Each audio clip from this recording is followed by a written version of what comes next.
Electric کے وفادار لوگ ہیں، یہ ابراج گروپ سے فیسیلیٹیٹ ہونے والے طبقہ ہے، چاہے یہ حکومت ہو یا پچھلی حکومت ہو یا اس سے پچھلی حکومت ہو، اور یہ آن ریکارڈ چیزیں موجود ہیں. تو یہ وہ پیسے 100 ارب اور 125 ارب روپے ہمارے ہم سے نہیں لے سکتے، ان سے نہیں لے سکتے. عوام کے اوپر اس لوٹ مار کو جو ہے وہ جو خود یہ کرتے ہیں وہ عوام کے اوپر اس کو منتقل کر دیتے ہیں. تو ظاہر سی بات ہے کہ اس کے نتیجے میں بدترین صورتحال سے لوگ دوچار ہیں، اور لوگوں کے کھانے پینے کے، چلنے پھرنے کے، ان تمام چیزوں کے لالے پڑے ہوئے ہیں کہ کس طرح سے زندگی گزاریں. احساس ہی ان لوگوں کو ختم ہو گیا ہے، اور بڑے مزے سے جو ہے وہ سارے فیصلے کرتے ہیں کہ جو آئی ایم ایف ان سے کہتا ہے. میں پوچھنا چاہتا ہوں کہ زراعت کے اوپر پراپر ٹیکس کیوں نہیں لگاتے بڑے جاگیرداروں پہ؟ اس کے لیے آئی ایم ایف نہیں کہتا ان سے کچھ؟ کس چیز پہ ٹیکس لگایا ہے انہوں نے؟ یہ جو ہم عوام کے اوپر سارے ٹیکسوں کو منتقل کرتے چلے جاتے ہیں، اور جو سہولت بھی حکومت کی طرف سے اگر کوئی سبسڈی کی، یہ سبسڈی کیا ہوتی ہے؟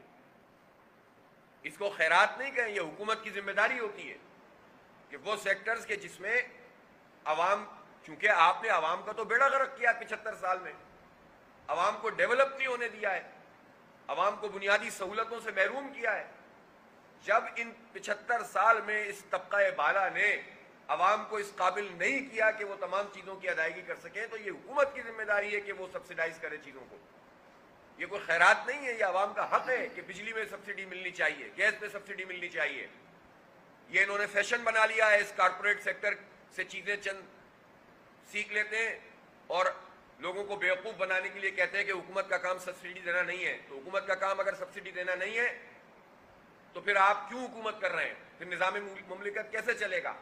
ہر چیز ہی اگر عوام سے وصول کرنی ہے، پھر بڑے لوگوں سے کیوں نہیں ٹیکس وصول کرتے؟ یہ کہتے ہیں کہ ہم آئی ایم ایف کے پروگرام میں جائے بغیر ہمارے پاس کوئی علاج نہیں ہے. میں ان سے پوچھنا چاہتا ہوں کہ جو بینکوں میں، قومی بچت کی اسکیموں میں اور اسی طرح نیشنل بانڈز میں جو پیسے، وہ پیسے پڑے ہوئے ہیں کہ جن کے اوپر یہ طبقہ بالا ٹیکس نہیں دیتا، یہ بلیک منی کی صورت کے اندر موجود ہیں، حکومت کے پاس موجود ہیں.